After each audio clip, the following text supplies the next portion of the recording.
The morning call starts now, and we begin with the heightened international tensions between the United States, Britain, France and Russia over the alleged use of chemical weapons in Syria's town of Douma a week ago. Western intelligence agencies report that on April the 7th, Syrian forces allegedly used chemical weapons, including chlorine gas and an unspecified nerve gas, to kill dozens of civilians and injure hundreds more.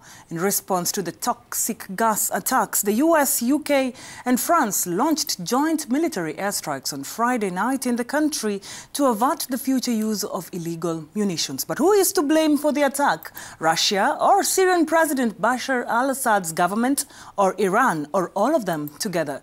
The blame game continues, Anand. Indeed, Lynette, to have a better understanding of what's going on there, we have Karim Yaoui, a geostrategy consultant online from Paris, France. Monsieur Yaoui, bonjour. What can we make of the strikes by US, France and London in Syria?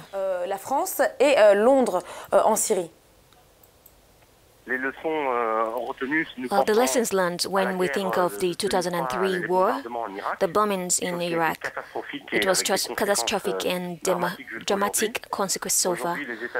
Today, the United States, France and England have exceeded the authority of the United Nations to bomb so-called chemical weapons targets. What are the results?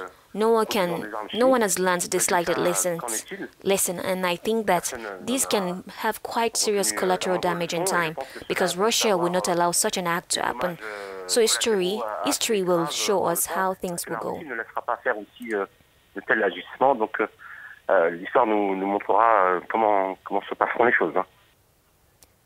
Syrian allies have reacted negatively to this decision. Russia speaks of a lack of respect and promises to react.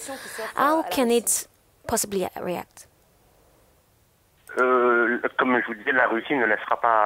As I said, Russia will not be overtaken in this region. The only base it has in Mediterranean is in Syria, so we believe it will equip the Syrian army with DCA anti-aircraft defense equipment to defend itself. And today it is Russia's authority to face the NATO bloc that is at stake. If today it is overtaken by the United States, France and England, this will have dramatic consequences, particularly in the negotiations on the sub-region. You are in France. How have the people and the politicians reacted to this decision made by Macron? De la part de la classe politique, mais aussi de l'opinion publique française concernant donc les frappes françaises également sur la Syrie. It is quite mitigated. The elected representatives of France denounced it. A lot of people on the right are not speaking about it, surprisingly. Some Republicans support the government, the president, but the people there are against these attacks, because they were not consulted. Beyond that, it has overridden UN authority. Today, that is the problem. On the social networks, the French are asking why France has not reacted in the same way in Douma. Does it not act in Sudan in several states?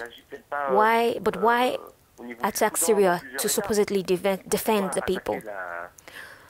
Are there perhaps economic issues behind it? That is the question that I think we all know the answer is yes. Before leaving, could this new escalation of tension between the United States, France, England and Russia be the source of a global conflict?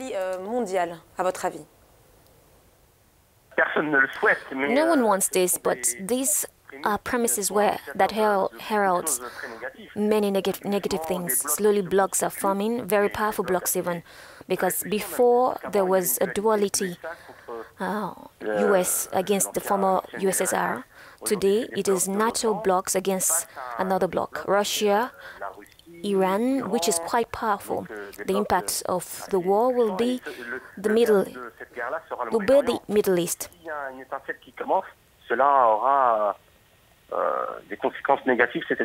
And if there is a spark, it will have negative consequence. That is a trail that could attract the entire Middle East, perhaps Africa.